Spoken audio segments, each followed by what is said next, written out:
কেবিনেটে আৰু দুটা গুৰুত্বপূৰ্ণ সিদ্ধান্ত গ্ৰহণ কৰে।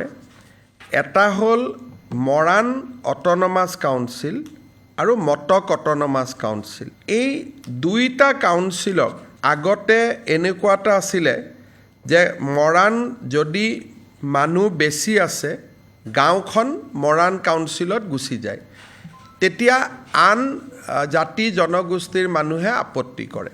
এতিয়া আজি কেবিনেটে এটা সিদ্ধান্ত লৈছে যে মৰাণ আৰু মটক কাউন্সিল মৰাণ আৰু মটক মানুহখিনিক লৈ হ'ব আৰু তেওঁলোকৰ পৰিয়ালসকলক লৈ হ'ব। মৰাণ মটক কাউন্সিলত অকল মৰাণ মটক ৰাইজেহে ভোট দিব, আন ৰাইজে ভোট নিদিয়ে। আৰু গাঁওখনতো যদি বহুবোৰ মানুহ আছে, মৰাণ মটক পৰিয়ালকেইটাহে মৰাণ মটক কাউন্সিলত অন্তৰ্ভুক্ত হ'ব।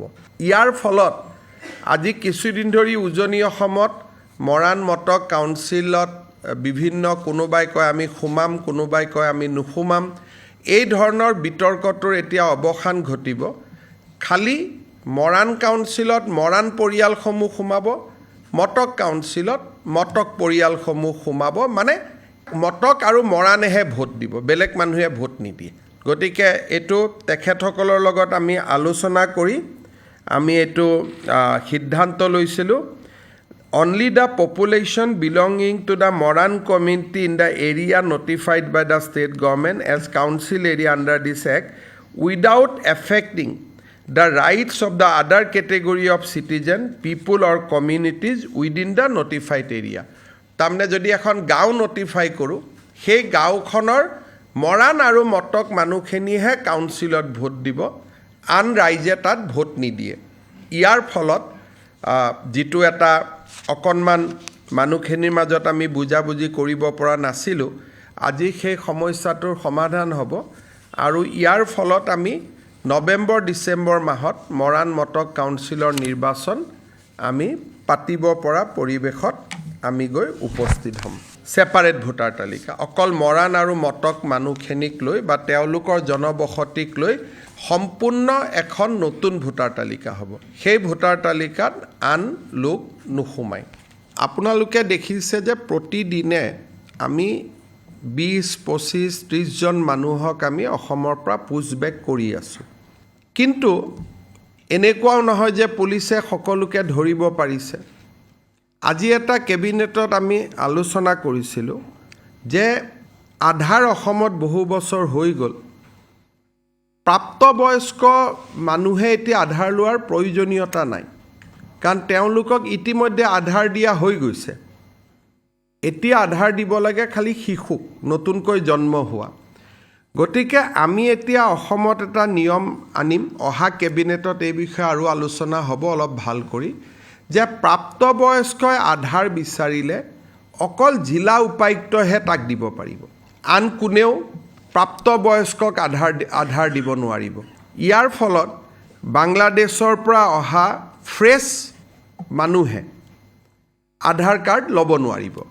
আৰু একেবাৰে আমি ৰাস্তাটোও বন্ধ কৰা নাই। কোনোবা যদি জেনুইন মানুহ আছে, বিশেষকৈ চাহ বাগিচা অঞ্চলত কিছু জেনুইন মানুহ এতিয়াও আধাৰ পোৱা নাই, তেওঁলোকক জিলা উপায়ুক্তজনে দিব পাৰিব। তাৰমানে আগতে আধাৰ কেন্দ্ৰতে পাই যায় বা SDC অফিচত পায়, এতিয়া ডিচিজনে নিজে নোচোৱালৈকে আধাৰ পোৱা ৰাস্তাটো বন্ধ হৈ যাব। এইটো এটা অসমত আমি নতুন বিদেশী মানুহে যাতে আধাৰ নাপায় তাৰ কাৰণে এটা ডাঙৰ ব্যৱস্থা হ'ব, এটা ডিটাৰেণ্ট হ'ব।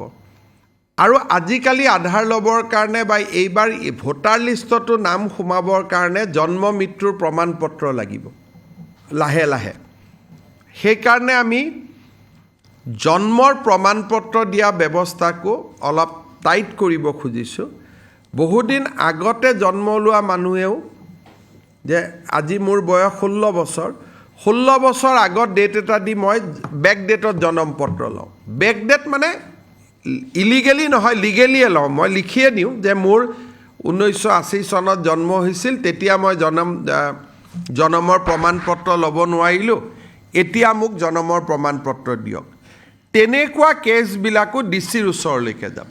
আধাৰখনক ব্লক কৰি দিলে বাকী একো কাম নহয় আধাৰখনটো দেশৰ নাগৰিক নহ'লেও পাব পাৰে যদিহে বৈধভাৱে প্ৰৱেশ কৰে যে মই পাছপোৰ্ট ভিছা দেখুৱালে 3 মাহতকৈ বেছি থাকিলে আধাৰখন মই ল'ব পাৰোঁ কিন্তু অবৈধ প্ৰৱেশ কৰিলে নোৱাৰোঁ গতিকে আমাৰ সমস্যাটো বৈধ প্ৰৱেশক লৈ নহয় আমাৰ সমস্যাটো হ'ল অবৈধ প্ৰৱেশক লৈ গতিকে আমি যদি 18 বছৰৰ ওপৰৰ মানুহক যদি আধাৰ বন্ধ কৰি দিওঁ তেতিয়াহ'লে আৰু অসমত কোনেও সোমাই ভোটাৰ তালিকাত নাম অমুক এইবিলাক কৰিব নোৱাৰে যোৱাকালিও ৰাতি আমি 20 জন বাংলাদেশীক পুছবেক কৰিছোঁ গতিকে যিটো গতিত আমি বাংলাদেশীক পুছবেক কৰি আছোঁ সেই ক্ষেত্ৰত আমাৰ যিটো প্ৰয়োজনীয় আইনী নিয়ন্ত্ৰণ লাগে সেই আইনী নিয়ন্ত্ৰণটো আমি এই ধৰণে আনিব খুজিছোঁ আধাৰ কাৰ্ড দিয়াটো খুব আমি টান কৰিব খুজিছোঁ